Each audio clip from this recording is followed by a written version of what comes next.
همه ما تو اطرافمون کسایی دیدیم که شغلشون بازاریابیه، کسایی که از طرف کارخونه‌ها یا شرکت‌های بزرگ به فروشگاه مراجعه میکنن و محصولاتشون رو پرزنت میکنن و بر اساس فروشی که ایجاد میکنن در آخر ماه پورسانت میگیرن.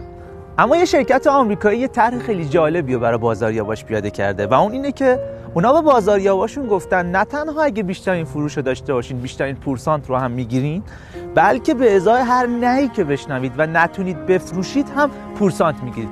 مثلا هر نه $5. نتایج در آخر فصل خیلی جالب بود.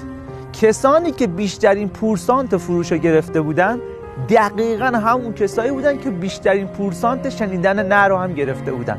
شاید بپرسی قصه چیه؟ قضیه خیلی ساده است. 2 تا راز پشتشه. 1. بزرگترین ترس در فروش شنیدن نه است و این شرکت با این طرح جالب ترس از شنیدن نه رو به شوق به شنیدن نه تبدیل کرده. قبل از این بازاریاب جلوی در مغازه وای میستاد و با خودش میگفت اگه برم تو محصولامو پرزنت کنم و بگه نمیخوام چی؟ اما الان میگفت میرم داخل، اگه فروختم که پورسانت فروشمو میگیرم، اگرم ازم نخرید پورسانت نشنیدنمو میگیرم. بنابراین با اشتیاق و بدون ترس از نتیجه نهایی وارد مغازه میشد و محصول خودشو به بهترین نحو ممکن پرزنت میکرد و فروش اتفاق میافتاد. راز دوم اینه که درسته تعداد نه‌ها همیشه بیشتر از تعداد بله هاست، اما نه و بله به هم وصلن و وقتی یکیشون میاد بالا دیگری رو هم با خودش میکشه بالا. اگه نه ها رو بکشی بالا بله ها هم باش میان بالا. دقت کردین وقتی یک نفر رو تو جامعه بهش حمله میکنن، خلع لباس یا خلع مسئولیتش میکنن، آمار طرفداراش هم به شدت میره بالا؟ یا برعکس وقتی که یک نفر محبوب و مشهور میشه و طرفداراش زیاد میشن به همون اندازه آمار دشمنا و بدخواهاش هم بالا میره.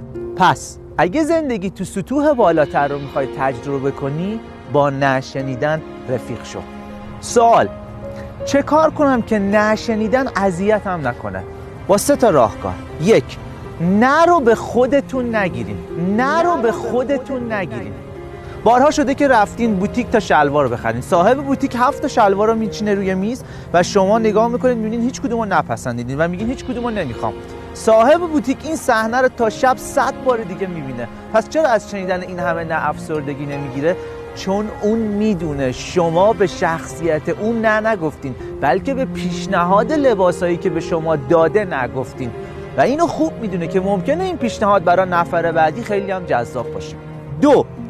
یک بله درست حسابی 1000 تا نه رو جبران میکنه. بیل گیتس میگه من طرحم رو به 1200 نفر نشون دادم، 900 نفر در دم طرح رو رد کردن، اما 300 نفر تمایل نشون دادن.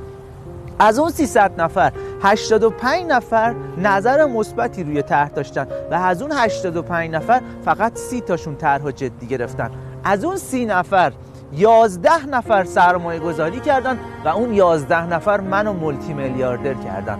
میدونین یعنی چی؟ اون برای شنیدن 11 تا بله درست حسابی 900 تا نشنید، اما همون 11 تا بله میلیاردرش کرد. به نظرتون آیا الان یادش میاد کیا بهش نگفتن یا اون نشنیدن چه دردی داشت؟ نه، الان فقط کسایی دارن درد میکشن که به پیشنهاد بیل گیتس نگفتن. اگه میخوای نشنوی مطمئن باش بله هم نمیشنوی. پس انقدر نه بشنو تا سر و کله اون بله اصل کاری تو زندگیت پیدا بشه. سومین نکته اینه که شما به اندازه نهایی که به شما گفته شده تو جامعه شناخته میشین. معروف ترین چهره سیاسی هر کشور رئیس جمهور اون کشوره. میدونید چرا؟ چون اون بیشترین نه رو شنیده. شاید بپرسید چطور؟ فرض کنید در انتخابات ریاست جمهوری آقای ایکس از بین 70 میلیون رأی 40 میلیون رأی آورده و رئیس جمهور شده.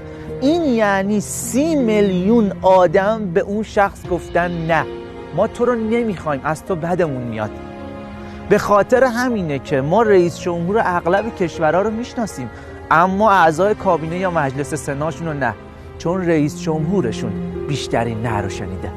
پس اگه دنبال بله شنیدنی، عاشق نشنیدن شو.